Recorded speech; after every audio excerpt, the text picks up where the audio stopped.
My name's Walter Jenny. I'm the president of the Historical Society. On behalf of the Society, I want to thank all of you for being here this evening. 2 items of business. We have a couple of traditions we're going to invoke. You probably know about both of them. The first one, in the words of President Jedediah Bartlett, when the president enters the room, nobody remains seated. So when the president comes in, we should all pay the respect of standing. And that ties in with the other tradition. Dates back to Shakespearean days. It was a cheer that they used. We cheer, applaud and so on today. But the cheer they used was huzzah. Okay? So we will do 3 huzzahs after we stand.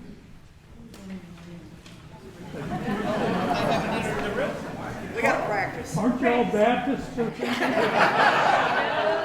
So we will do 3 huzzahs. 1, 2, 3. Huzzah! Huzzah! Huzzah!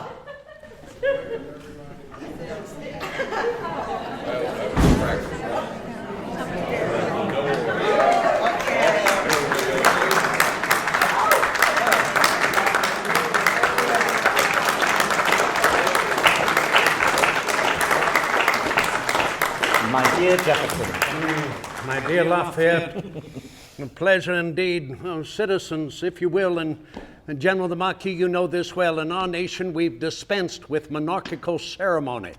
No monarch has entered in this night. Please be seated to your comfort. A delight indeed, citizens, that we've had the opportunity, the General and I, that is, to take leave of my mountaineering upwards of 250 miles to the northeast from here. The General having arrived this year of 24, as you all would know, even here in the wilderness, 18 and 24. And this is possibly the most unrecorded moment in our nation's history that we should all be together because it is April and the General is supposed not to arrive until August. And so we've had a delightful 2 weeks in the saddle to make our way down the old wilderness road. And I to have the opportunity to explain to the General the extensive history of so many who embarked upon a new life from the European kingdoms to sail that ocean, take the risk to come here. So many, as you know, who disembarked in Philadelphia and then took the great wagon road westward and down through the Shenandoah. And it is with that so many other states have been carved, as we know, through the gap to the west. And so the General intends, and I should not speak on your behalf, sir, but I know during this visit, however long it should take you, you intend to travel down this road and to venture out west, to inspect our new states there, as you will throughout the South. An extensive journey, a great honor to us, but how well we know we, of course, extol a great honor to the General and what France did to provide truly the success of our American Revolution. I hope we never forget, my fellow Americans, that the American Revolution would have never been successful without the aid of France. Absolutely. you honor me so. So therefore, I should say no more. I look forward to reflections between us, stories we have held in our friendship for so many years, but more importantly, to hear from you, to hear from the people, the voice of the people. Vox populi, vox Dei, as the ancient Romans said. The voice of the people is the voice of God, and therein nature will speak. So, General, I would prefer if you would allow you to make your own introduction, and I shall take a chair to enjoy and welcome the opportunity to speak accordingly. You are most kind, Monsieur Jefferson. Mesdames et Messieurs, chers amis, good people of the city of Abingdon, please allow me an introduction. The name is General Lafayette, though I believe that most of you, no doubt, know me far better by my name of the Ancien Régime, of the Old Order, of the Revolution here in America. And that, of course, is Marie-Joseph Paul-Yves Gilbert de Motier, le Marquis de Lafayette. Would you like to repeat that, monsieur? What a pleasure and honor it is to see all of you on this simply magnificent day, to be reunited with my dear friend, Monsieur Jefferson, here in Abingdon, as you said, in this unrecorded visit here to this part of Virginia. For as many of you are perhaps aware, I have been invited back to America courtesy of your very own President of these United States, Monsieur James Monroe, to be what he is calling a guest of the nation, to tour all 24 United States. Can you imagine? 24 United States. Do you realize the last time I was here you had but 13? Oh, goodness, at this rate you'll have as many as 50 one day. Could you imagine? Well, dear friends, other than this secretive, clandestine visit here to Charlottesville and then onwards to Abingdon, I shall be making my official entrance into America in August in New York City. And then it is my intent to travel northwards to Massachusetts Bay to meet with, of course, John Adams. Do you know, it is either you or he that said I had a canine appetite for popularity. That was Mr. Adams. Of course it was. I'm still not quite sure what to think of that. But then I shall travel southwards and go on to Philadelphia City, where in fact I shall go to that place where you declared for independence. In fact, I think they should refer to it as Independence Hall. It has a good ring to it, does it? Oh. Then onwards to Baltimore and then to the Federal City. And then I will go onwards into Virginia, where I shall travel and hopefully be there upon the anniversary, the 19th of October, 1781, where we won at Yorktown. And it shall be the 19th of October, 18 and 24, where I shall visit. Monsieur Jefferson was telling me jokes about the future, so now we found ourselves there. But regardless, my friends, then I shall go on to that little hamlet of Williamsburg before I venture to the west once again to your beloved Monticello. It shall be a delight. And then we shall have to go onwards to Montpellier to see with our other dear friend, Monsieur Madison. It shall indeed be a delight. But friends, now that I have returned, 40 years after the fact, and I am so pleased that this nation has indeed prospered, we must never forget how that independence was in fact achieved. For all of those brave soldiers, sailors, and Marines alike who fought and bled upon countless battlefields to achieve American freedom, let us applaud them all!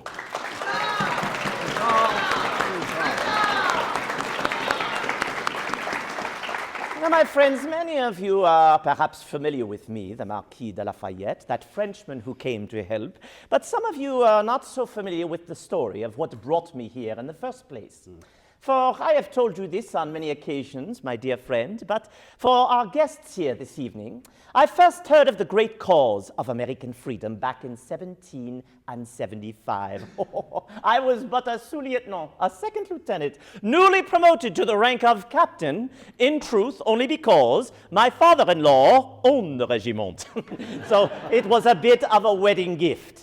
Well, there I had found myself billeted in the eastern part of France, in a city called Metz. And as was commonplace back then, we would often have these grandiose dinner parties with all of the most noble officers in attendance. And there we would typically speak about the various subjects of the day. Perhaps a war that had begun, a war that had concluded, perhaps a new treaty that had been signed, perhaps a new innovation in strategy or in tactics.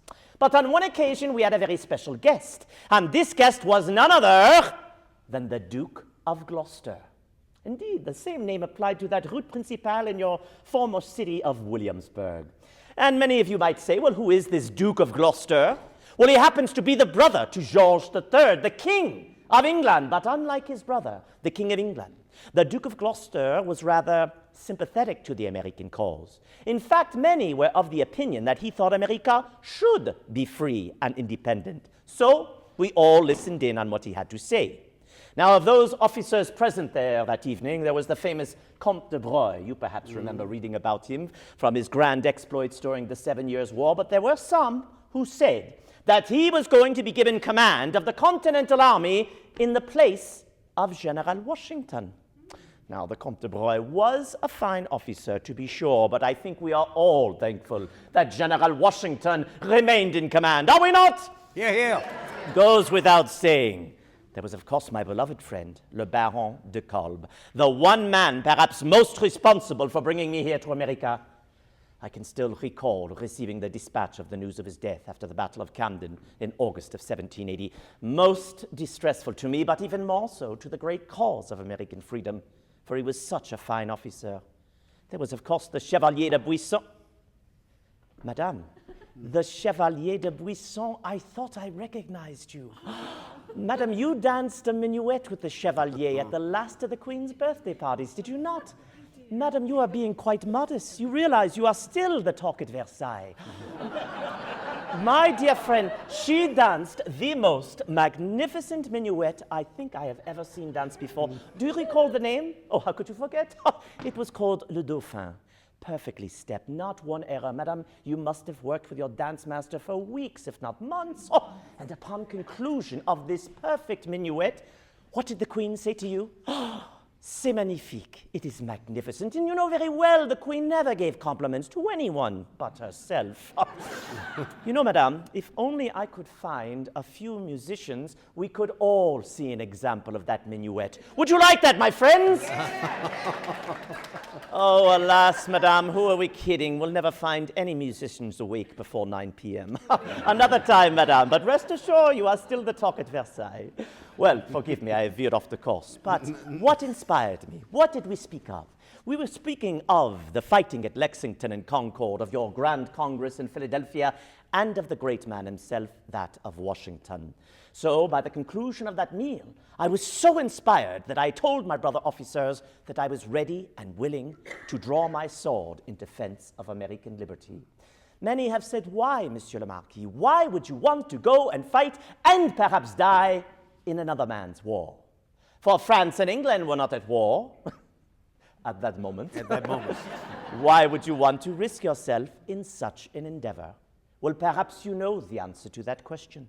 For this had been a war like none other in the history of man, had it not? This was a war of great ideas, of the freedom, even the liberation of mankind, a war that had embraced the ideas of the great thinkers of what we often refer to as this enlightened age. Some called it an age of reason, with those philosophers like Voltaire and Rousseau and Montesquieu and Locke. And what are they speaking of? Representation in government of an equality of mankind. And so it was with this inspiration that I decided to come to America. Indeed, seems so long ago, my dear friend, but I have never regretted my And nor have we, and yet, is it true, General the Marquis, that you had just recently been married before you made this decision, or did you make it before you were married? My dear friend, now you are going to embarrass me in front of all these ladies. Yes, well, it I is think true. it's very clear to all the ladies right here tonight that you certainly do not forget, do you, by any means? Well, I shall explain. You are correct, my dear friend. I was married prior to my arrival here in America. In fact, I was married on April the 11th of 1774. You see, I have not forgotten my anniversary. But I was but 16 years of age, and my wife was 14. Originally, our families had thought 14 and 12, respectively, but they thought that was too young. So we waited until 16 and 14. Now, with this marriage, we were blessed with 4 children. Of course, our firstborn, Henriette, our secondborn in 77, Anastasia, our thirdborn in 1779, George Washington Lafayette, and the youngest was named Marie Antoinette in honor of the Queen. Yes, but then as we became friends so early on, I made a suggestion, as later the Queen would be disposed, that you might name her in honor of? Virginia. Indeed. So her name, Marie Antoinette Virginie, and you are so correct. After the name Marie Antoinette went out of fashion, we simply refer to her as Virginie or Virginia. Virginia. Thanks to you, my dear friend. But this is where I fear I will lose all of you ladies. For though my wife was well aware that I wanted to come to America to take part in this noble crusade, I did not exactly tell her when I was going, nor for how long I was going. And, well, I was gone for 2 years. But no doubt all of you ladies would be equally as supportive of your husbands if they disappeared for 2 years. That's a rhetorical question. Yes.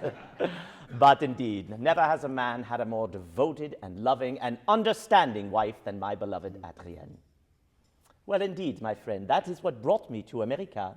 And I would take part in the war. I would become a confidant of General Washington, part of his military family. And we would meet for the first time during that epic campaign of 1781. 1781, citizens, how can we forget it in Virginia? We had been spared somewhat, had we not, from the theater of war, which was predominantly up north, being initiated along the Hudson River, but then ultimately to find itself into Virginia. Unsuspecting, if you will, that last year I was looking forward to serving as governor of our Commonwealth. Only 2 years. You could not succeed yourself, elected only to a one-year term and follow. And so I was looking forward to Monday, the 4th of June, 1781, when finally I could turn the gavel over to my successor, the third elected governor of the Commonwealth. But that would not happen. Before we learned earlier in that spring, it was actually the winter turning into spring, was it not? You were the informant of the British sailing up the James River, led by, anyone recall? Bravo. No, General Benedict Arnold. General Benedict Arnold is exactly the individual I was informed was leading the enemy up the James to lay waste to whatever they possibly could. First in the Tidewater, Virginia, thank heaven we had already removed our capital by the vote of the Virginia House of Delegates from Williamsburg, where it had been, as you know, 90 years after it moved itself up from Jamestown. And as I took place there in the governor's palace on my desk to make certain that vote would be fulfilled, I think it went through in December of 79, to move our capital to much better defended ground, that is the heights of Richmond. Remember, Williamsburg was on the highest ground between the James and the York. We knew the enemy could sail up either of those rivers and lay siege upon us there. And so it was decided, yes, we must move now. The spring of 1780, we were gone. I was the last resident of the governor's palace there in Williamsburg. And yet all too soon, that following spring, we were informed of the enemy sailing up the James. And because of that, General, I then ordered a retreat farther into the wilderness of Virginia. I ordered a retreat of our government to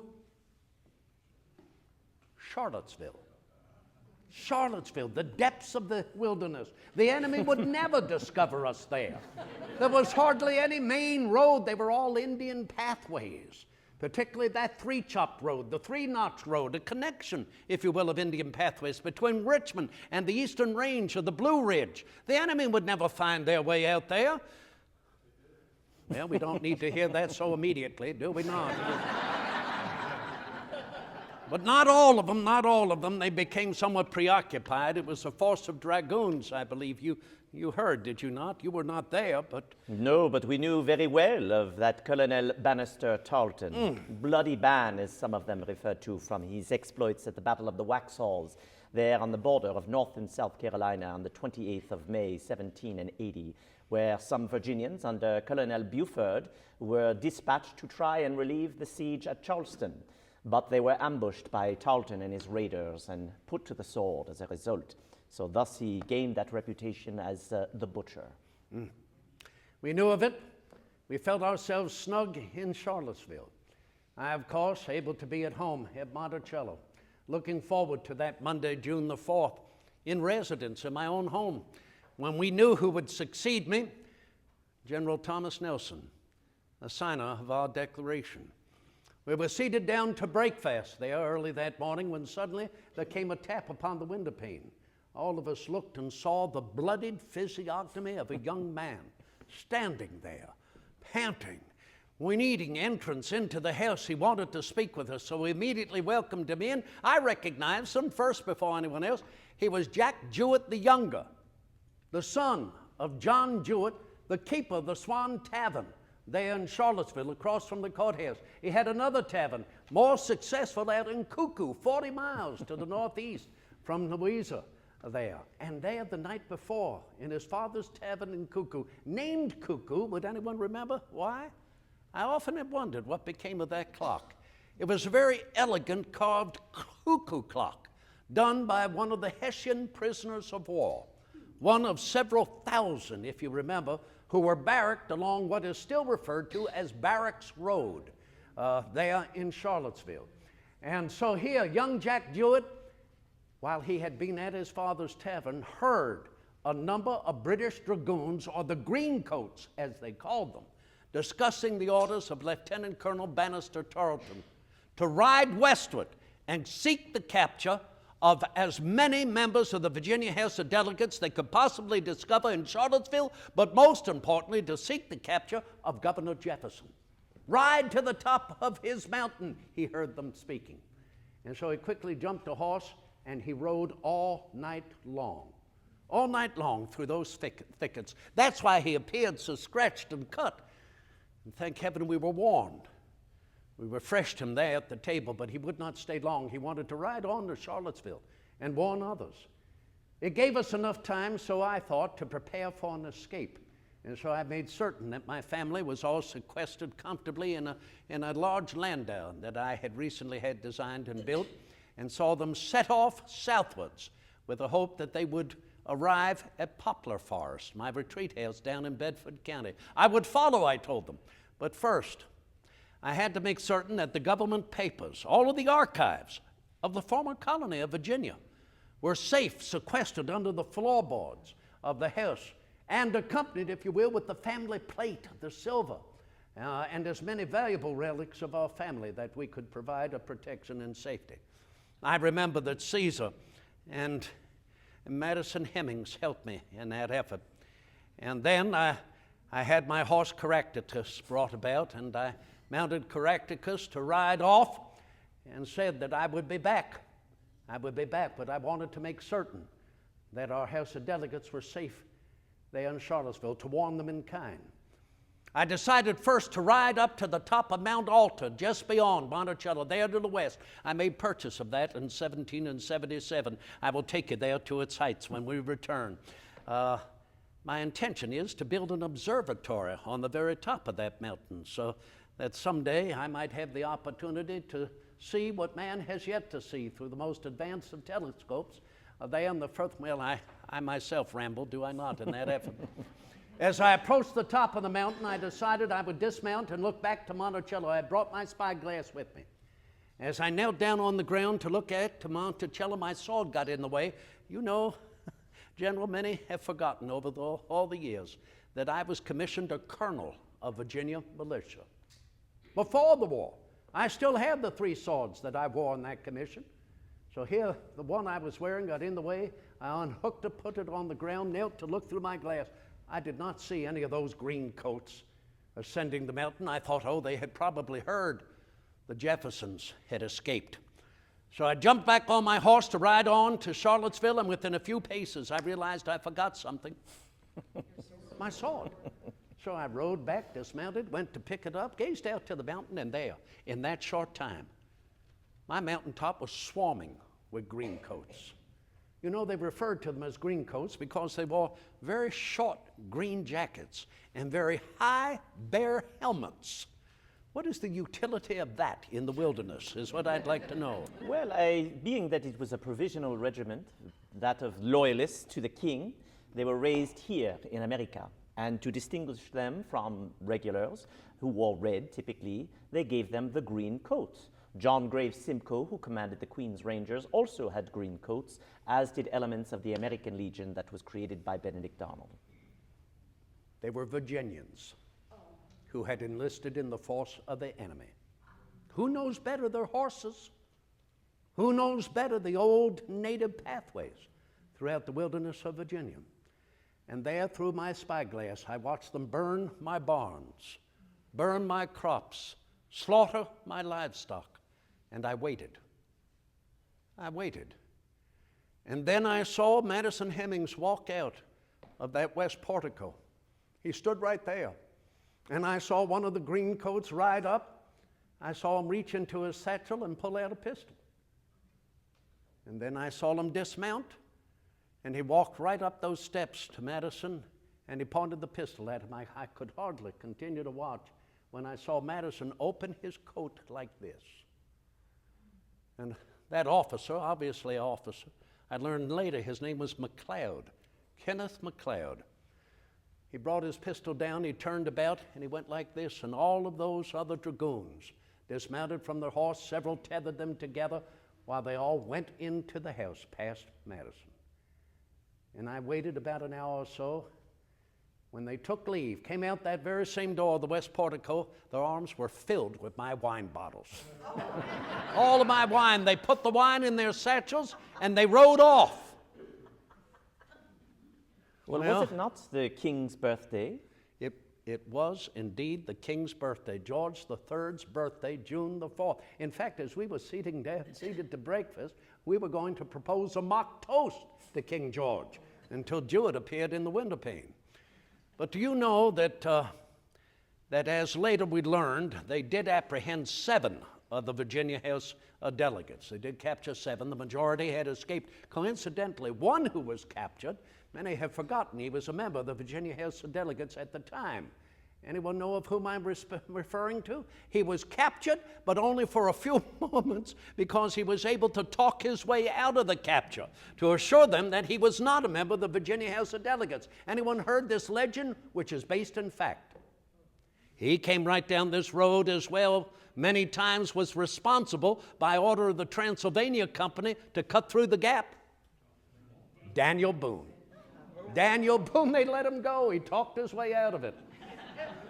So I was able to make my way down to Poplar Forest there, one of the happiest months of my life, and there in domestic felicity. I can never forget it. That's why I honor that month there with a very fine retreat house that I have constructed. You must see it. I must take you by Poplar Forest on our return. But you know, it was some years later, General, when I was in Paris. I was dining at Le Procope, one of the finest restaurants in Paris, along the Rue d'Odium. And the garçon came in to inform me. He knew who I was, Minister Plenipotentiary of our nation at the court of King Louis, to inform me that British Colonel Bannister Tarleton was in the next room. That perhaps I should introduce myself, which I was pleased and proud to do so. And so I went into the other room, and he was most gentlemanly. He got up, he welcomed me with a hand clasp, asked me to be seated, and what do you think was the very first thing I asked him? What? Where's my wine? I didn't have to ask him that. I knew he had never tasted better wine in his entire life. Certainly not in England, I can assure you that. No, I asked him, why did you spare my house? This is little known either. Remember, the British were using smallpox as a method of war during the Revolution. In fact, purposely, they enslaved, tied them up against trees so that any who heard their yelps coming to release them would be inflicted as well. And so it was that as governor of Virginia, having long been familiar with variolation, that is the process of inoculation, I inoculated every single one of those Hessian prisoners of war. And so it was that Lieutenant Colonel Tarleton replied, Mr. Jefferson, we spared your house because of your civil treatment of the Hessian prisoners of war. Even in war, civilized man can be a gentleman. I said, you know, Colonel, in so doing, you spared the entire English history of the former colony of Virginia, including the original minutes of the first English-speaking representative form of government in the New World, because I had under those 4 floorboards the minutes of the first Virginia House of Burgesses, convened in the Church of Jamestown, 1619. I beg your pardon, General, but fact will ever be stranger than fiction, will it not? Indeed, and I recall after your departure from France in October of 1789, I befriended Colonel Tarleton. He had left England because he was in debt, and so he thought he could have new debts made in the city of Paris. And he had brought with him that magnificent actress upon Drury Lane, Mary Robinson. Yes. I recall you had met her once or twice within the city of Paris, did you not? A gifted actress, is she not? Well, neither here nor there, but regardless, We spent some time together on the Fête de la Fédération, which takes place, of course, on the anniversary of the storming of the Bastille. On the 14th of July, 1790, I invited Colonel Tarleton to ride with me in the procession. And in the newspapers, it was listed that Lafayette and Colonel Tarleton in his American uniform. They were referring to the green one you had spoken of earlier, and we rode together until his departure at the tumultuous time of the Revolution. So you see, once an enemy, then became a friend. I suppose that is best in life, is it not? It is ever best in life, absolutely best in life. We learned that from the French, in my opinion, having spent 5 delightful years dans la belle France. If I brought anything back from France beyond the element of their success in architecture, painting, sculpture, cuisine, viticulture, it is their sense of joie de vivre, that savoring of every moment of life. For the very short time we are here, why should we contend with one and the other? Seek amelioration, seek compromise, enjoy one and the other's company. And that is what I have endeavored to do, and indeed, as Colonel Tarleton and I found ourselves at that elegant repast. You know, General, when you left our nation after the victory at Yorktown, an occasion I did not have the opportunity to witness, that October 1781 you referred to earlier, a remarkable day that some have told me about, bearing eyewitness as the British troops were marching on to the surrender field. They were led by their military band. Is it true, they tell me, that their band was playing a British drinking song? Have you heard this? A world turned upside down. A world is turned upside down. It is fact. In other words, could this be the beginning of the end of monarchy? Let us hope that that is what we continue to show. Yes, as our declaration resonates around the globe. I know that the conquering French troops were barracked in Williamsburg for good, 6 to 8 months there, I believe. Upon the conclusion of the siege of Yorktown, General Washington, realizing the war was not yet won, the English still held New York City, they still held Charleston, requested of General Jean-Baptiste Donatien-Vimeux, le Comte de Rochambeau, that he remain in Williamsburg with the bulk of the French army.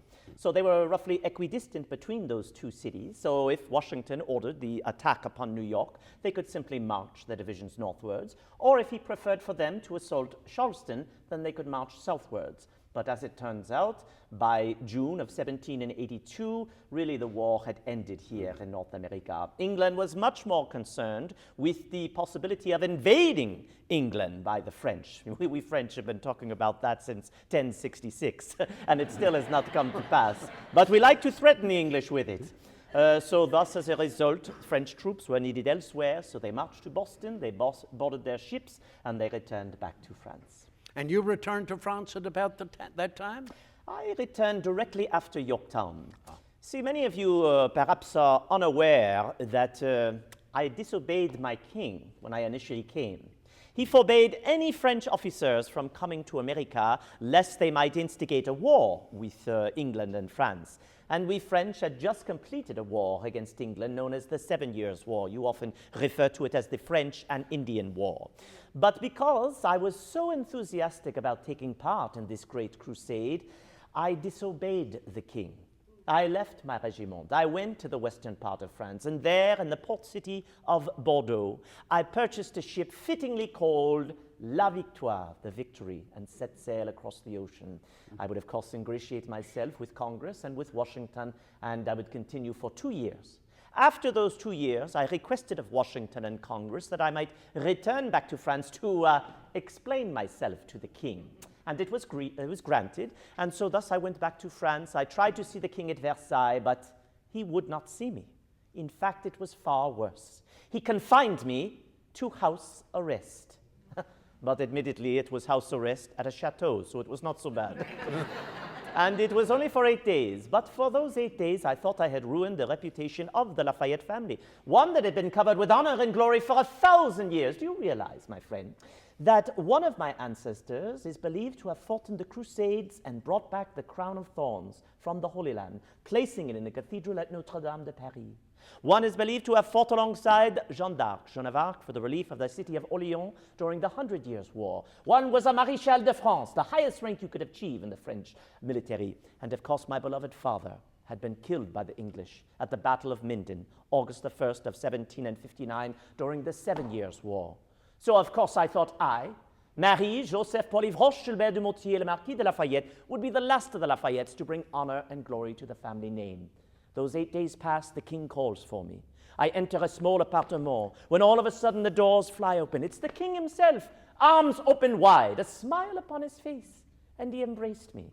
But he whispered in my ear, saying, "Never disobey me again, Monsieur le Marquis." But why had he forgiven me? Several reasons, I think. One, I'd become part of the inner circle of Washington. I'd become a general officer. I had performed well upon the battlefield. But most importantly was the simple fact that France and America had signed the Treaty of Alliance in February of 1778. So we were now allied in a common cause of American freedom. So to quote an Englishman, all's well that ends well. Indeed, sir. And I think even better for you because your dear late wife, and my sympathies, condolences, and empathy accordingly. I believe she was of royal blood, was she not? No, why? Indeed. Her maiden name related to the Bourbon? Exactly, the Bourbon family, Dunois being that the family name. Well, a great deal of influence in your favor, I should say, General, and a great deal of influence for all of us to our great benefit as well. You know, when I was commissioned to represent our nation at the court of the late French King, King Louis, I sailed from Boston. It was the 5th of July, 1784. I had hoped to accompany Mrs. Adams. That was an intention. But she had sailed about a week previous to it. And so I understood later when I finally arrived in France that you had been sailing back to our nation from France. So we were ships that literally must have passed in the night upon the Atlantic at that time. But then when you did return, that was what, 1780, let me see, 86, 87? 85. 85, even before. We met up again. And by that time, I had been provided that elegant Hotel Langeac at the convening of the Rue de Berry and the Champs-Élysées. It was at one of the gates, the entrance gates to the city of Paris, the Grille de Chaillot along the Champs-Élysées. And there began many an elegant soiree and repast in your company and so many others who sat at our table. But I was called back too soon after you returned. I had to leave France. It was that autumn 1789. And packing up 86 crates of furniture, paintings, sculpture, books, plate, even the locks from my doors at the Hotel Langeac. We set out from Cherbourg, but were caught in a storm. So we were stalled and could not leave until, I believe it was on or about the 6th of October, which I learned later was a day that will never be forgotten in the history of France or the royal family, let alone your life. I think they would enjoy to hear this remarkable fact of history. Indeed. Well, when you think of the revolution in France, it is markedly different from that of the one in America in the sense that you began your revolution with a Declaration of Independence. In France, we did not necessarily want to remove the monarchy. We wanted to alter the monarchy. So it was very much a social revolution. We wanted it to be much more like the Glorious Revolution in England of 1688, in which there was a great deal of change, but little loss of life, but for the betterment of the citizens. So the king, of course, at first did not want to relinquish this power of an absolute monarch, but by October the 6th, they forced his hand, they being the people of Paris, most notably the women of Paris. There were 24 million Frenchmen living in France in 1789, and many of them lived in deplorable conditions. And grain, of course, to produce bread was the staple of the French diet. And there were many, many bad harvests, so many people were starving. And so the women of Paris decided to rise up and march to Versailles, which is roughly 15 miles distant, and there demand of what they called the baker and the baker's wife, the king and the queen, that they feed them. So thousands of women began that march to Versailles. I was made commander of the Garde Nationale de Paris, which is a military force to keep order in a very volatile city of 650,000 people. In fact, this is the uniform that I had worn. It still fits, can you imagine, my friend? Well, regardless, being that I was commander of the National Guard, I wanted to keep order, and I did not want these women and other men who had joined them to storm the palace at Versailles, so I acted as an escort. Upon arrival, violence immediately started. Some of the guards outside the palace at Versailles were beheaded, and their heads were placed upon pikes, if you can imagine, so I quickly inserted my National Guardsmen to stop them. But I thought they were going to storm the palace, so I rode my horse right there into the courtyard. I dismounted, I climbed into the palace itself, I came out to the balcony, and there with the queen, I kissed her hand.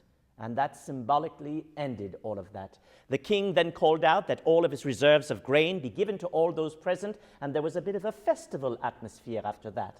But following that, we were forced to bring the king and the queen and the royal family back to Paris, never again for them to remain at Versailles. But it was at that moment that we changed from a absolute monarchy to a constitutional monarchy, in which now we would have the king as the chief executive, not unlike your president of these United States, but we had a legislative body that could act for checks and balances against the poor decisions of the king, like your Congress or like the English Parliament, but in France we call it an Assemblée Nationale, or a National Assembly of those elected representatives. So just think, while you were there in the harbor, so much change was taking place in France, and the constitutional monarchy was created. I was hopeful that that was going to last forever, but alas, it would not be. Soon, more radical heads would take hold, and by 1792, the king and queen were arrested for crimes against the state and ultimately sentenced to death. And that is where the revolution began to fall apart. General, help the people understand. I continue to receive these questions, and frequently. What brought on the reign of terror? Why did they resort to such barbarism? And no one believes me, hardly anyone believes me, unless they were there, that no one foresaw that. That was the last thing that anyone would have thought would take place. In fact, we collaborated together on what became the French Bill of Rights and the Citizen. We thought that would explain, not unlike our Declaration of American Independence, how a constitutional monarchy could peaceably and civilly exist. And, well, the monarchy welcomed that, and the Estates Generals returning there to meet at Versailles, until perhaps when the doors of the Menu Plaisirs, that great banqueting hall, were locked so that the Third Estate could not enter. And then, I think you've all heard, the result was the Third Estate met in a tennis court. And they took an oath, the oath of the tennis court, to preserve, to effect and preserve a constitutional monarchy. Our last repast at the Hotel Langeac, July 4th, 1789, I'll never forget. We looked forward to when we might meet again. And do you remember, seated at the table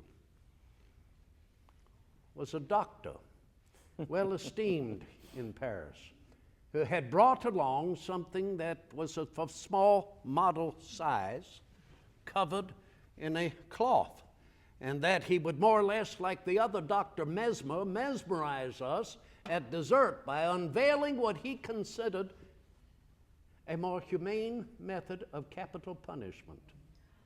The doctor seated at our table was Dr. Guillotin. Dr. Guillotin. Who would have thought? Well, that's a fascinating point you bring to our friends here this evening, because believe it or not, it was not initially called the guillotine. It was called the Louisette. Doesn't sound very foreboding, does it? I'm going to send you to the Louisette tonight. But because, as you have mentioned, Dr. Guillotin was against capital punishment, and he said if it's going to take place, you must do it much more humanely than the way they had been doing it prior to that.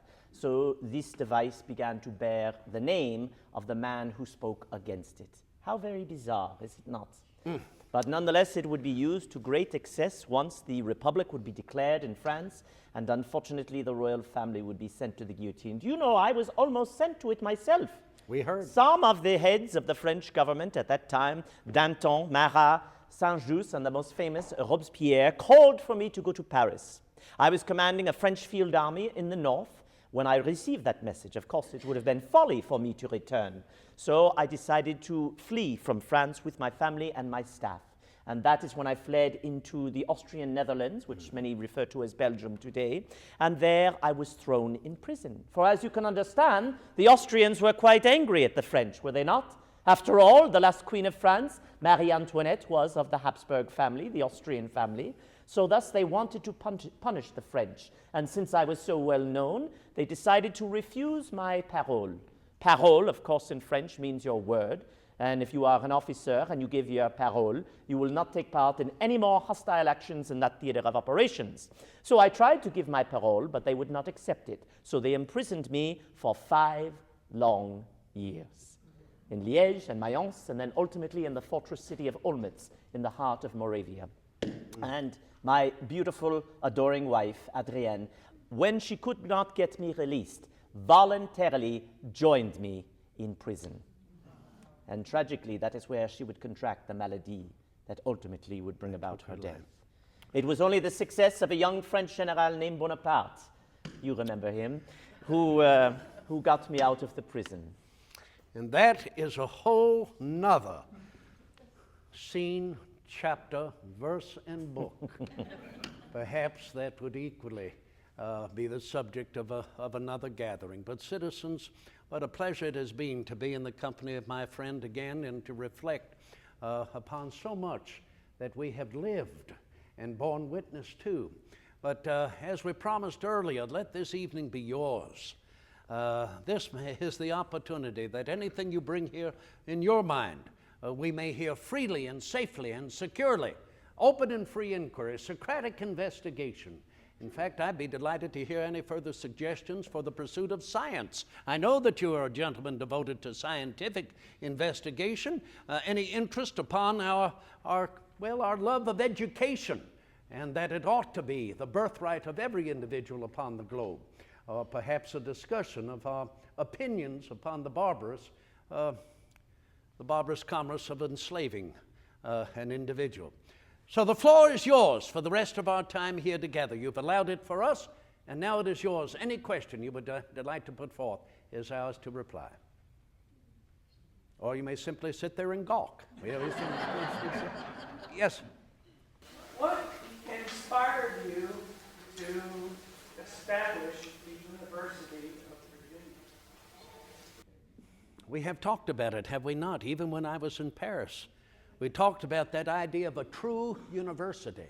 This was something that inspired me when I was there, further inspired me when I happened to be there, by the coterie of physiocrats.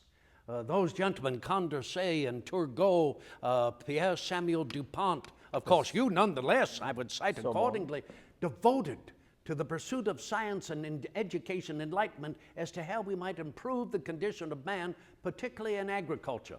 But the idea of a university came to me when I was a young boy, having the privilege of an education simply because my parents had the means.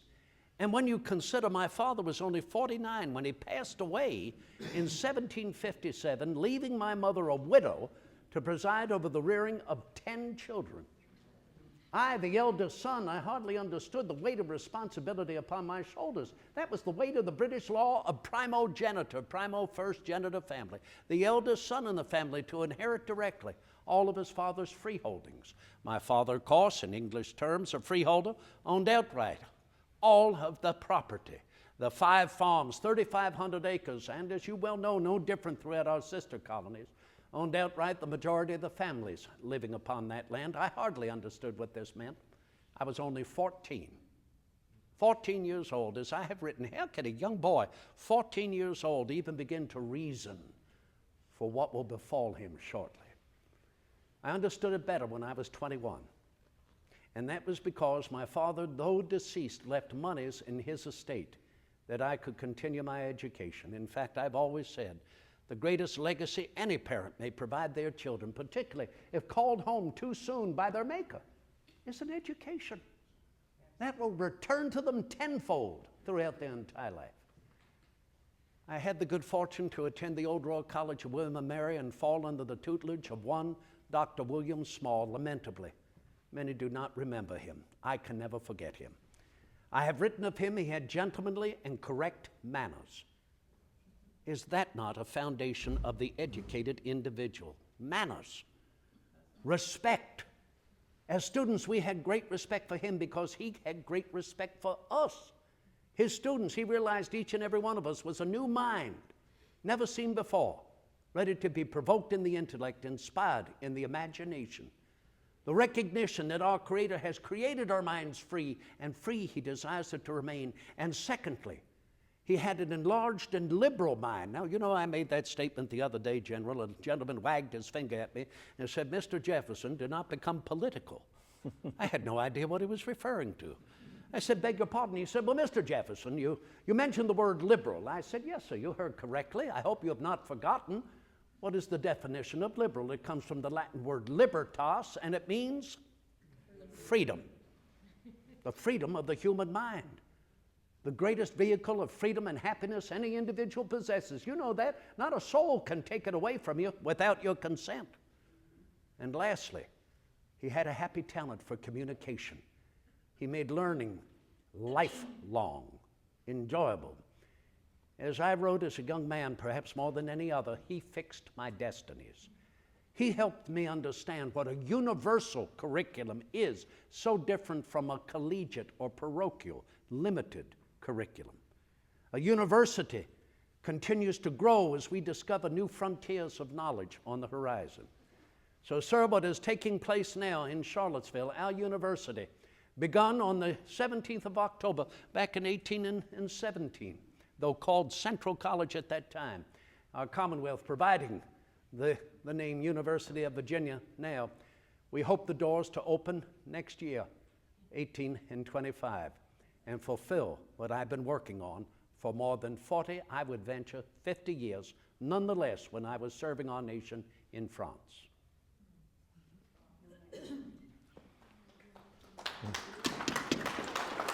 Yes, monsieur.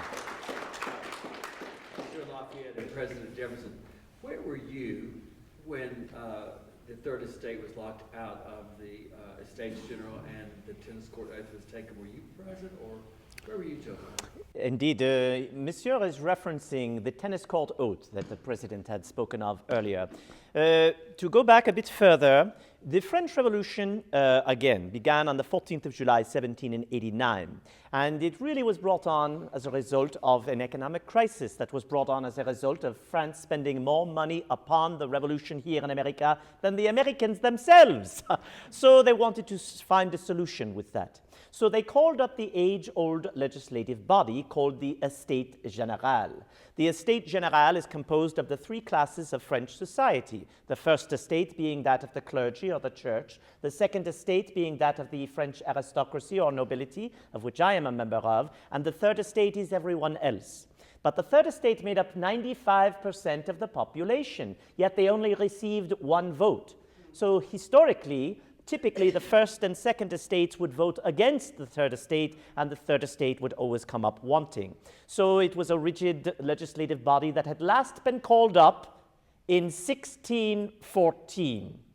The year was 1789. Would you call that an effective legislative body? I certainly would not. So as a result, when the Third Estate met in June of 1789, I was not present, for I was not a part of the Third Estate, but rather part of the Second Estate at that time. But there has been talk of you, Monsieur Jefferson. I know officially I do not think you were permitted to be present, but perhaps you could shed some light on that story, or perhaps on the epic painting that was made by Jacques-Louis David. It was the middle of June, I believe. Well, could it have been about the 14th? It was a bit later than that. A little later. I had daily attended to business at Versailles. That was well known. And I had even attended the Estate General's meeting in this magnificent design. They called it the Menu Plaisirs, a menu of pleasures. It was an immense banqueting hall, and that's where the three estates would convene. And it was this particular day, a little later in June 1789, as they were proceeding to convene, that the doors were locked as the third estate arrived. And remember, you just heard the general, they were 90%, 95% of those estate generals, over 570 individuals, gentlemen, who found the door was locked. They were told that they were painting the inside of the Malou-Paziers. They could not meet that day. Well, immediately, of course, they understood something was awry. And so they turned about and walked down the main thoroughfare in Versailles, Rue de Versailles. They walked down in search of another emporium that might accommodate them. And what did they find? They found a La Salle de Jean de Paume, a tennis court, about the size of this room. And so there they found the doors open, they went inside and convened themselves. In fact, they brought up a plinth from along the side, and the mayor of Paris, Monsieur Bally, stood up top and waved the Bill of Rights of the citizen that Marquis de Lafayette and I have been collaborating upon. And as David, the famous paper, Jacques-Louis David was wont to represent, they all leaned in to Monsieur Bally and took an oath representative of that ancient theme, the oath of Horace brothers. In ancient Rome, the three brothers who set about to avenge the death of their father. And so in that classical sense, this oath of the tennis court was painted. Now, was I there? I certainly would not have been in the midst of all of those individuals. It was not my duty nor my office to be there. I was minister plenipotentiary representing the cares of our nation. I could not intrude upon that. However, I will tell you that if you look at this remarkable rendering of that moment, truly in the history of man, that pulls together thousands of years, you will notice that there is a gallery right up top where the public could watch the game of what we now refer to at times as racquetball, that they could look in. And I will simply say, I will not disavow anyone who might have seen me standing there. I cannot say anything else. That would not be correct, well, either in my post, my commission at that time, nor would it be correct politically. But I would say that it would have been a remarkable opportunity to, having been involved in the beginnings of what became our American Revolution, to have been eyewitness to that particular occasion as well. Other questions or curiosities? Yes, monsieur. Earlier this evening, you touched on that somewhat famous frosty relationship you had with former President John Adams. Can you tell us all these years later, are you friendly with him? Are you in communication? Or perhaps you could summarize your disagreements. Yes, he was here last year. Well, now I understand. I wouldn't want to speak over what he might have said at the time, but I can only assure you the general is planning to visit him and his family there, including Quincy Adams, I believe. And so he will hear firsthand what I have to say from my opinion. And that is, first and foremost, we were but victims of political schism. At that time, in the politics, which we were prey. We were preyed upon by the divisiveness of two political platforms that had grown, the Federalists, who were represented not by Adams, not by any means, represented by General Alexander Hamilton, who was also here not very long ago. And so in any respect, no, President Adams and I were preyed upon. The opposing platform were the anti-Federalist, which, yes, indeed, I certainly stood to represent. And it brought us into contention with one and the other, particularly inviting me to stand opposed to Adams for the office of the presidency. And so I can only tell you, in that election of '96, I lost. As was originally written in our Constitution, whoever receives the second highest number of votes, public vote in a presidential election, then becomes vice president. It's almost ludicrous to reflect upon. Nothing could be more ridiculous than our Constitution, but it was there. It was there. Remember, we talked about it. Had a few glasses of wine laughing over that one, and it was changed, thank heaven, with the 12th Amendment. But that would not occur to 1804. And so I had to be vice president to the gentleman that was victor in that election. I was not a silent vice president. I opposed our treatment of our former ally, the French, at that time. I opposed the banking bill. I opposed the government bill to assume the debt. I continued vehemently opposed to that. And then our nation became the more fractious. And so in the next election, 1800, who will ever forget that? There were 4 candidates standing for the office of president. Yes, some say 2 were vice presidential candidates. There was no such thing. 4 gentlemen contending to the highest office who had in themselves divided the political platforms. President Adams' platform, the Federalist, was divided by a Southern Federalist. Anyone remember? General Pinckney, you remember General Pinckney from South Carolina, yes.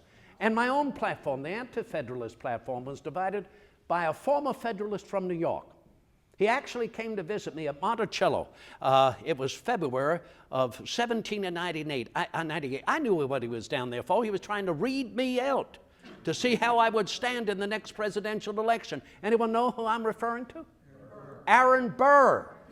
Aaron Burr. You're not going to visit with him, are you? I hope not.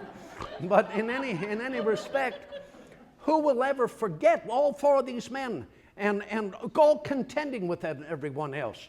That presidential election in 1800, all of the name-calling, all of the vitriol, all of the heresies amongst all of us, all of the twistification of the facts in the newspapers, all of the fake news printed in the tabloids, we'll never see anything like it again. It will never happen. Never. Do not worry about it. Come back here frequently. But the point to remember, and Mr. Adams, I know last year said, we can never forget this. We survived. Because common sense, American common sense, will always overwhelm political vitriol. Always. Always. And now I will tell you how we enjoy our correspondence. We refer to ourselves as but victims of politics. 2 others could have been standing in our shoes, fallen victim as well. And our correspondence I refer to as old man's milk. One of his letters is worth 2 from me. So thank you for that reflection. I can't wait till we find out what this means. Lady.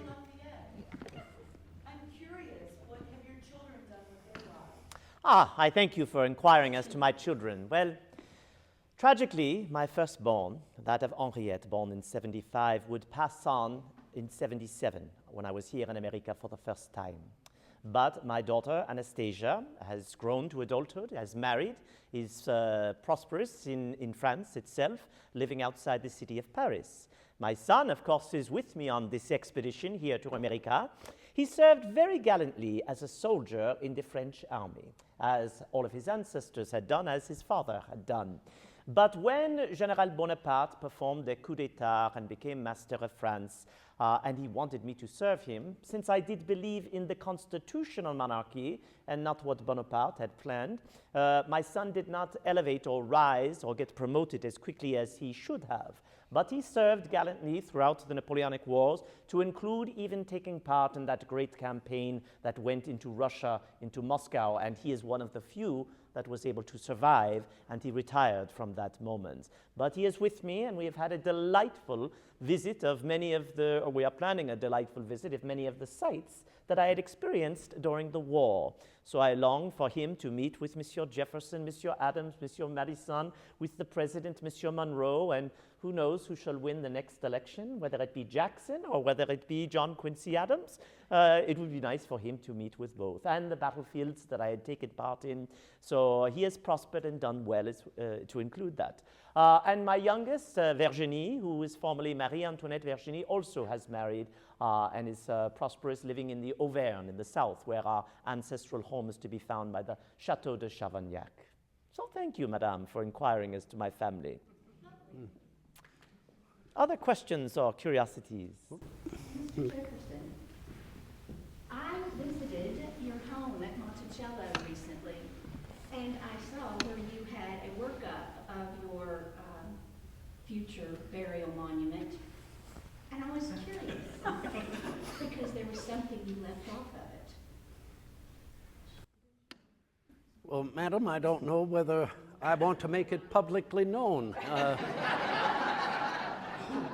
At least as yet. How You leave off President of the United States. Oh, my heavens, of course I would leave that off. Yes, not out of any indignity, no, not anything like that at all, simply because in our nation it is temporary. It is temporary. It is an office ever to be filled through future generations by the approbation of the citizen body.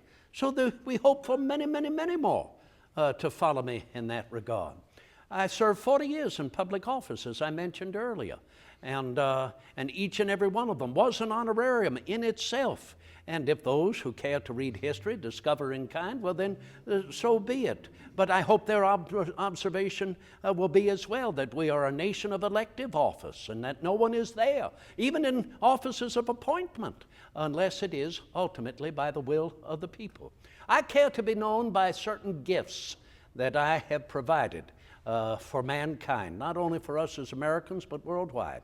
I would like to be known as the author of our Declaration of American Independence, of the Statute of Virginia for religious freedom, and father of the University of Virginia. Not one word more. By those three as testimonials I have lived. I wish most to be remembered. Yes, madame. There was I admire and get starstruck in your presence. But you did develop the University of Virginia for our young men. But at the same time, your daughters were very well educated.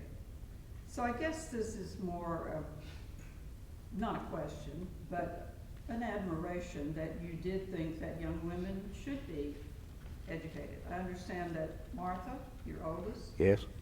was one of the best educated persons, having been educated in France. Is this correct? So, because of the times, I guess, only young men were allowed to go to the university. Well, and I would like the general to comment upon this as well, because the lady is quite correct. By recommendation, when I sailed to France and was accompanied by my eldest daughter, Martha Jefferson at the time, she was not yet married, to her cousin, Mr. Randolph, of course, Thomas Mann Randolph. We were accompanied by Mr. Hemmings, James Hemmings, as cook. It was recommended that she be enrolled, Martha be enrolled in the Abbey Royal de Pantamont. That was looked upon as the finest ladies' finishing school throughout all of the kingdoms of Europe. And so I was fortunate to be able to have the means to follow that recommendation. Now, you are correct, as I referred earlier to the British laws of primogeniture. If there were monies in the estate that could be provided for the family of a deceased father in particular, it would usually go to the eldest son. That the monies went to the privilege of an education for the male, not so much the female, with one exception. And that is if the family had enough means that they could hire a tutor to come live with the family and educate the young girls as they did the young boys. So remember, I was brought up with the privilege of an education solely in the hands of those who had the means. And you need but one or two moments of enlightenment through a good teacher to well understand it ought to be a birthright of every individual, and particularly in our nation. Because the General and I have discussed this many, many times.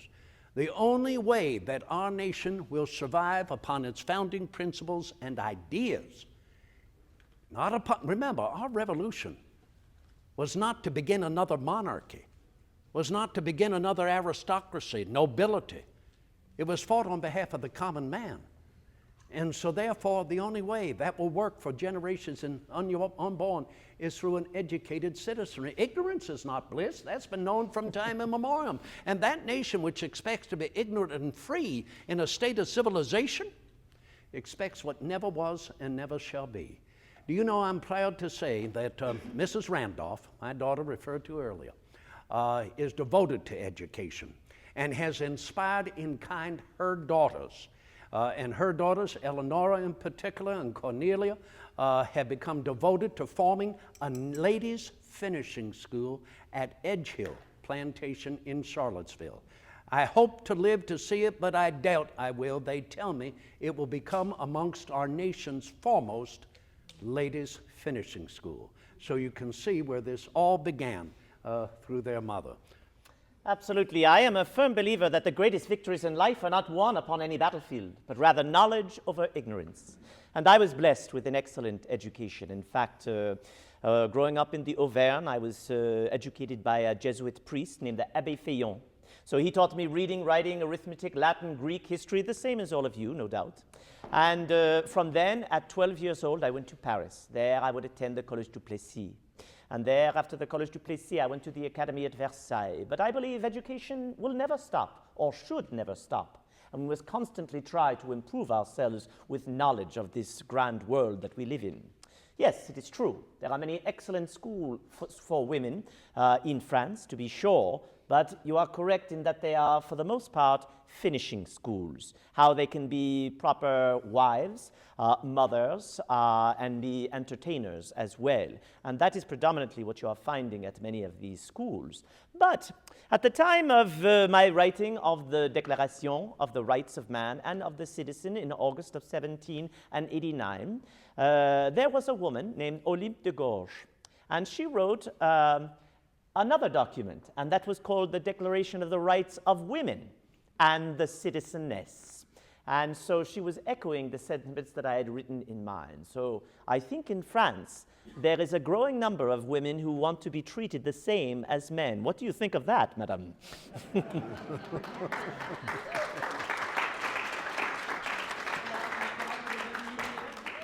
I think we may have time for, now all the hands go up here. Well, let's have time for just a few more questions. The lady there had her hand up for a while. William and Mary is a very esteemed college, and we're very honored to be in your presence because you attended there, but also because you're one of our favorite presidents. But I wanted to know what type of advice you may have for aspiring students for William and Mary. You know, there's another new university that's closer. You're familiar with the old Royal College of Women, right? I bivouacked my division upon the campus of the College of William and Mary in September of 1781. We utilized the Wren building as a hospital, yes. But I don't think that's going to help for advice for those that are going to attend. I can only suggest this, ma'am. You heard me refer to it earlier as what really spurred and promoted, inspired my vision for a true university.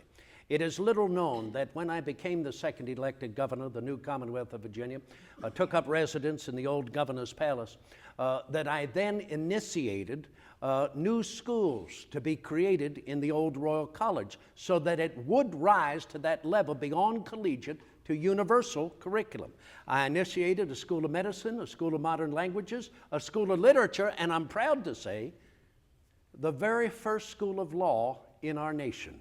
1779, I commissioned George Wythe, under whom I had read law in Williamsburg, as the first master of law there. So I was pleased to have helped in that effort to lift it. Now, it did receive a great deal of controversy because it has been forgotten, but when I was growing up, William and Mary had been started as a seminary of the Church of England.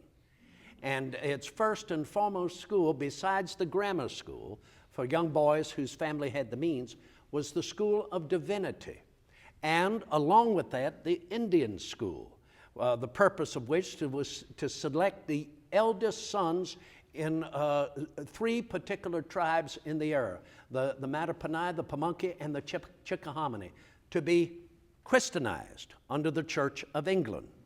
And so, therefore, a young boy would serve 7 years in the School of Divinity to receive his Arts Magister. I believe they're referred to now as masters. Still, he would have to sail across the ocean and be ordained in London in order to return and to take up a particular parish, or even to hire himself out as a teacher. So the point I'm leading to, when I became governor and realizing we severed our ties with the monarchy of England and severed our ties with the Church of England, then as governor, to institute the 4 schools I have mentioned earlier, I dissolved the School of Divinity. So that has continued over the years to have somewhat of a reaction to what I did there, and particularly in trying to begin our University of Virginia. There were many in the House of Delegates who stalled on that interest to create that university because of the experience that occurred in Williamsburg. But I have ever referred to it as my alma mater, and if you have someone who is interested in William and Mary, I encourage it, the more so because, this is little known as well, I know you know, General the Marquis, while I was there, they did not offer a baccalaureate. I was only there 2 years. Enrolled in the highest curriculum, the School of Mathematics and Natural Philosophy, yes. But a baccalaureate would not be offered until 10 years after I left in 1772. So in all honesty, I never received a degree. I never graduated from William and Mary. So I know that can be achieved by the young gentleman who is dressed so fashionably there to attend with great honors, I'm sure. We had 1 or 2 other questions. Thank you for one thing, the Louisiana Purchase. Yeah, he's thanking you, my friend. No, you cannot thank me without thanking whom? I wanted to thank both of you because I feel that, of course, you were part of that. In reality, monsieur, I was not part of the Louisiana Purchase of 1803. A bit of background on the great land acquisition by President Jefferson is that Louisiane, Nouvelle-Orléans, and all of that territory was once French, of course. But as a result of the difficulties during the 7 Years' War, this whole vast land had to be given up, and it was given to the Spanish with the Treaty of Fontainebleau in 1762. But when young General Bonaparte took the throne and became first consul, he decided to reacquire Louisiane. Because if you own Nouvelle-Orléans, you own the right of deposit. So anything that goes up and down the Mississippi River must pass through Nouvelle-Orléans, and thus you can collect monies upon it for the goods that are being transported back and forth. And what Bonaparte had wanted to do was to establish a Western empire here in North America. And its base of operations would be Nouvelle-Orléans. There was only one problem, and that was a big problem in Saint-Domingue, you call Haiti. And there was a slave revolt.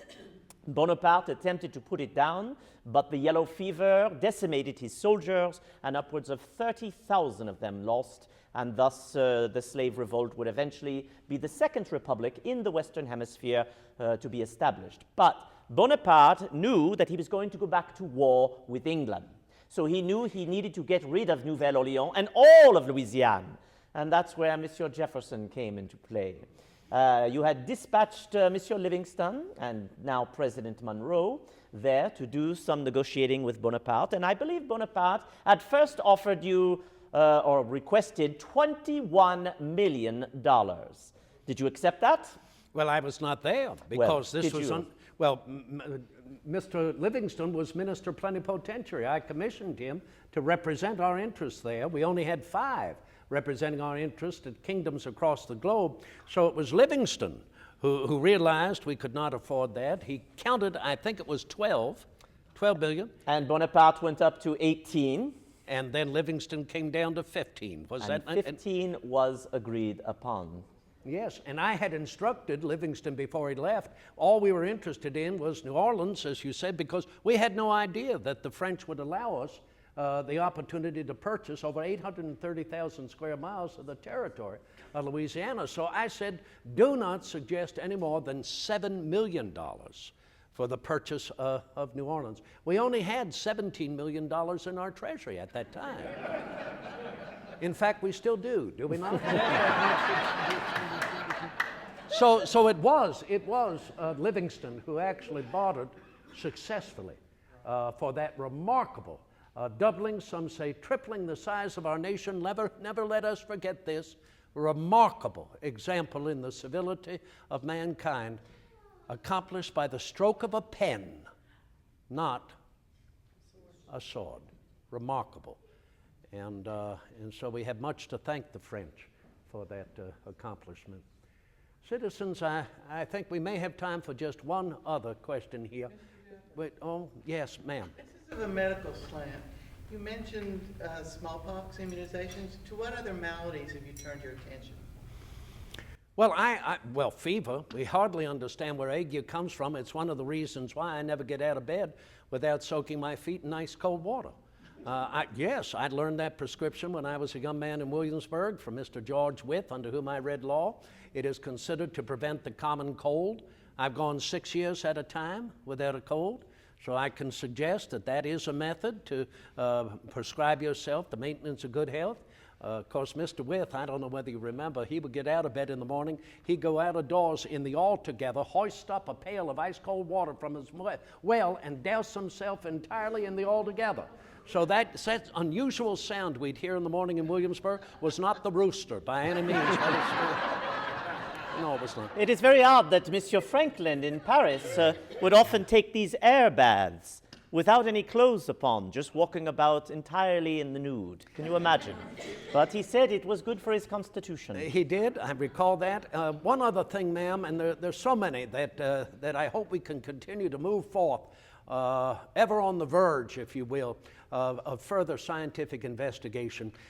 We have never been able to understand why during the 10 short years that I was married, 10 years of uncheckered happiness to the late Mrs. Jefferson, why childbirth compromised her health. We could never understand why she craved sugar more than usual during childbirth, why our babies weighed heavier consecutively, to the extent our last child, our sixth child, a little girl, Lucy Elizabeth, weighed 12 pounds. Mrs. Jefferson did not survive. Not before I promised her I would never marry again.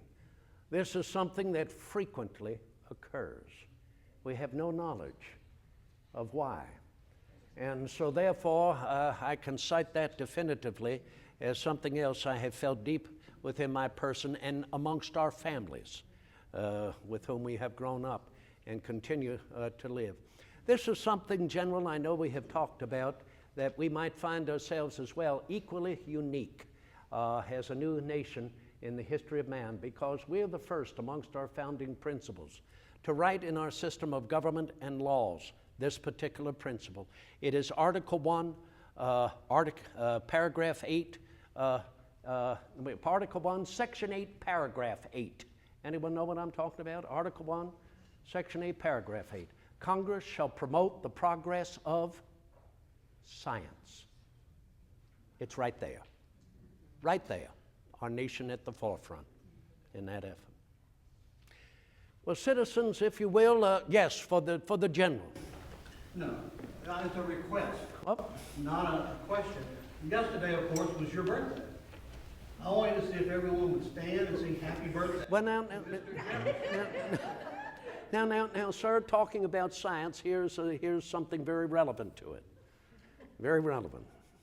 You know what I'm going to say? The lady may know who's seen my tombstone. I was born April 2nd, 1743. But 9 years later, I began to celebrate my birthday on April the 13th. Now, I've heard it just softly uttered. What happened in 1752, now I'm only going to say this, for Great Britain and her holdings, her colonies. It had already happened 150 years before that. Do you hear? The calendar change. When I was born, England was still adamantly abiding by the Julian calendar, created by Julius Caesar thousands of years ago. It included, as Caesar had calculated, as astronomers and mathematicians, a solar year at 354 days. The beginning of the year, when? The vernal equinox, the middle of March. Makes sense, the resuscitation of life in the spring. Finally, and never let us forget this, who, for the benefit of modern man, transcribed the wisdom of the ancient world? The church. The church. And in the 16th century, Pope Gregory XIII realized, our mathematics has improved, our astronomy has improved. He ordered a recalculation of a solar year, particularly now that we know, through indeed the wisdom of Nicholas Copernicus, the eminent Pole, that it is the earth that revolves around the sun. That had just occurred about a century earlier, if not during that century. He commissioned a new calendar. And that more perfectly calculated solar year made up with an extra 11 days. There was the extra time we could put into that solar year. And so 365 days, still not perfect. Science is never perfect. We're still striving for it. A quarter day each year we make up every 4 years. But then I think brilliant as well, and thanks to the church in many ways. The Pope moved the beginning of the year to those days of the least amount of light to purposely coincide with the presumed birth of Jesus of Nazareth, who brings to mankind further light as the days accrue more light through the year. Genius. All of the kingdoms of Europe accepted this. The kingdom of Portugal, Spain, France, of course, the Italies, the Germanys. England would have nothing to do with it. And listen, you know, to reflect upon this, we do not have to worry about this in our nation, do we? We do not have to worry about this. England stood staunchly Protestant until 1752, seriously, she could no longer suffer remaining 11 days behind the business ledgers of Europe. That's what it is, to provide that greater standard of commerce throughout the world. So, sir, when everyone wants to acclaim my birthday, the 13th of April, well, I'm going to cut on my tombstone, born April 2nd, 1743, O.S., Everyone knows what OS means here in the world. I know because in 1752, many Englishmen went back to their family Bibles, and next to the anniversaries of family births, marriages, and deaths, they wrote in OS. And if you were born in the first 3 months of the new year, you put a slash and you wrote in the new year. So I'm going to have cut on my tombstone OS and perplex the future. What is he talking about? It means simply old style, the old style calendar. So I thank you for that recognition of my birthday. But here, the general knows this. I have never, ever cared to have the anniversary of my birth recognized. The only anniversary, in my opinion, we should recognize is the birth of our nation. Absolutely. We have spoken upon that many times. General the Marquis de Lafayette, President Jefferson,